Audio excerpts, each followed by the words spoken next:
चंगेज़ ख़ान 1162 में पैदा थियो। संदसि पैदाइशी नालो तैमुजिन हो। हू बोर्जिगिन कबीले जे अॻुवाण यासूगी जो फ़र्ज़ंद हो।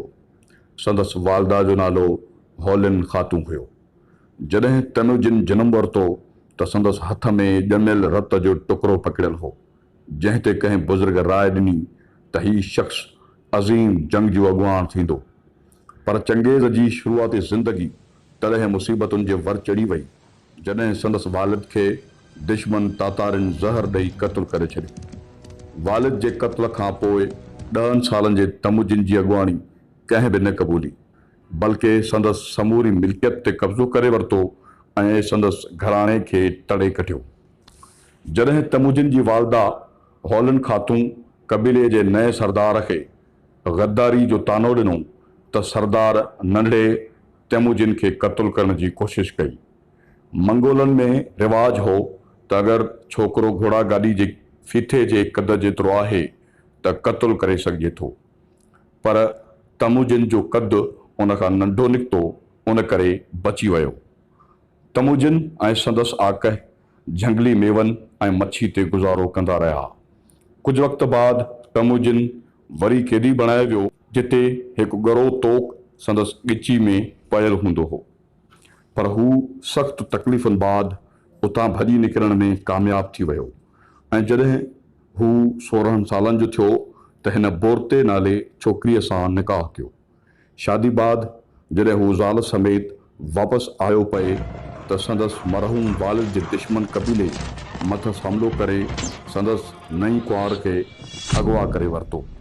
चंगेज़ पंहिंजी घरवारी खे आज़ादु कराइण लाइ पंहिंजे नंढपण जे दोस्त जामूका ऐं वालिद मरहूम जे दोस्त तुग़रल ख़ान खे गुज़ारिश कई, जिन पंहिंजा वेढ़ाक चंगेज़ जे हवाले कया।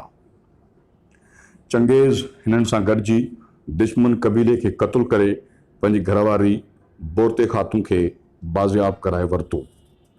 हिन बाद चंगेज़ तुग़रल ऐं जामूका सां गॾिजी तातारिन ऐं ॿियनि मंगोल कबीलनि खे शिकस्त ॾिनी। उन्हनि मुहिमुनि बाद चंगेज़ जी दिलेरी ऐं जंगी महारत जी हाक सॼी मंगोलिया में फहिलिजी वई। चंगेज़ जी वधंदड़ क़ुवत ऐं मशहूरी जामूका ऐं तुग़रल ख़ान खे मचराए विधो, पर मंगोल सम्झी चुका हुआ त चंगेज़ जहिड़ो बहादुर ऐं मुदब्बिर को लीडर न आहे। उन करे मंगोलनि आख़िरी खाना जंगी में तैमुजिन जो साथ ॾिनो। जामूका ऐं तुग़रल खे शिकस्त ॾियण बाद तैमुजिन खे मंगोलनि चंगेज़ ख़ान यानी आलमी रहबर जो लक़ब ॾिनो। 1209 में चंगेज़ ख़ान मंगोलिया खां ॿाहिरि हमला करण शुरू कया ऐं 1215 ताईं चीन फ़तह करे वरितो। 1218 में चंगेज़ ख़ान सुल्तान अलाउद्दीन ख़्वारज़म शाह सां राब्तो करे खेसि गुज़ारिश कई त तव्हां ऐं असां गॾियल वापारु कयूं, जेको सुल्तान अलाउद्दीन क़बूल कयो। ख़्वारज़म शाही सल्तनत में मौजूदा काज़किस्तान, उज़्बेकिस्तान, ताजिकिस्तान, अफ़गानिस्तान, ईरान ऐं सिंध जा इलाइक़ा शामिल हुआ। कुझु ई महीननि बाद ओतरार या फाराब शहर जे मुसलमान गवर्नर चंगेज़ ख़ान जे 500 मुसलमान वापारियुनि खे जासूसी जे इल्ज़ाम में गिरफ़्तार करे केतिरनि खे क़ैदी ऐं काफ़िरनि खे क़त्ल करे छॾियो। चंगेज़ ख़ान उन बेवाजिबी ते पंहिंजा ज़ाती सफ़ीर सुल्तान अलाउद्दीन ॾांहुं मोकिलिया। सुल्तान संदन ॻाल्हि ॿुधण बजाए खेसि क़त्ल करे छॾियो। उन बेवाजिबी ऐं चंगेज़ जे ॾमर खे दावत ॾिनी ऐं ख़्वारज़मी सल्तनत ते हू हमलावर थी आयो। ख़्वारज़म शाही फ़ौज तादाद में घणी हुजण बावजूद शिकस्त खाधी। सुल्तान लश्कर छॾे भॼी निकितो, पर चंगेज़ खे क़त्ल करण जो ख़्वाबु पूरो न थी सघियो।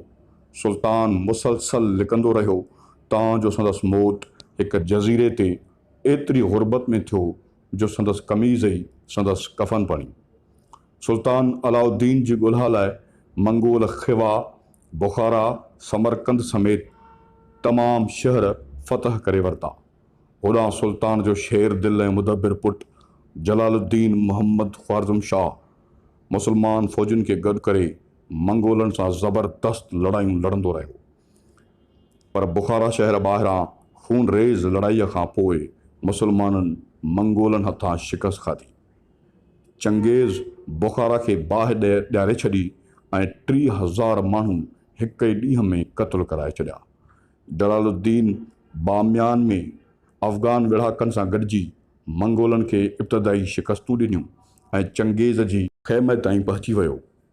बामियान जी जंग में चंगेज़ जो मनपसंदि पोटो बि मारिजी वियो। चंगेज़ आख़िरकार बामियान बि फ़तह करे वरितो। हिन पूरे शहर खे साड़े ऐं सभिनी शहरनि खे बेदर्दी सां क़त्ल कराए छॾियो। उन बाद ख़्वारज़म शाह सिंधूअ जे किनारनि ते पहुतो, जिते ख़्वारज़मिन ऐं मंगोलनि जी आख़िरी विढ़ान थी। ख़्वारज़मी लश्कर क़त्ल थी वियो। मोहम्मद ख़्वारज़म शाह पंहिंजे घोड़े खे जबल तां हेठि सिंधु दरिया तरफ़ छलांग लॻाई ऐं परीं तरफ़ हलियो वियो। चंगेज़ ख़ान पाण मोहम्मद ख़्वारज़म शाह जी बहादुरी लाइ शेर पढ़ियो। मंगोल फ़ौजूं मोहम्मद ख़्वारज़म शाह जो पीछो कंदियूं मुल्तान ताईं पहुतियूं, पर मुल्तान जी गर्मी खेनि पोइते हटण ते मजबूर करे छॾियो। उन बाद जलालुद्दीन लाहौर पहुतो।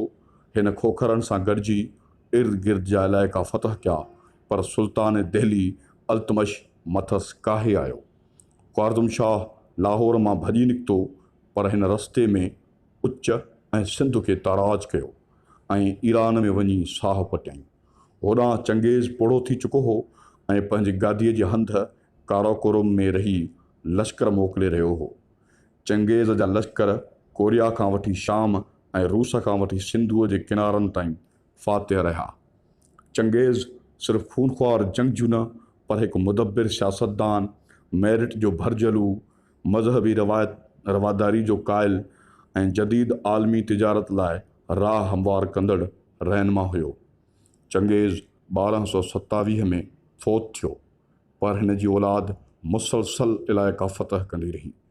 यतीमी, ग़ुरबत ऐं पंहिंजनि जी ग़द्दारी बावजूदु हीउ शख़्स दुनिया जी तारीख़ ते छाप सदा लाइ छॾे वियो।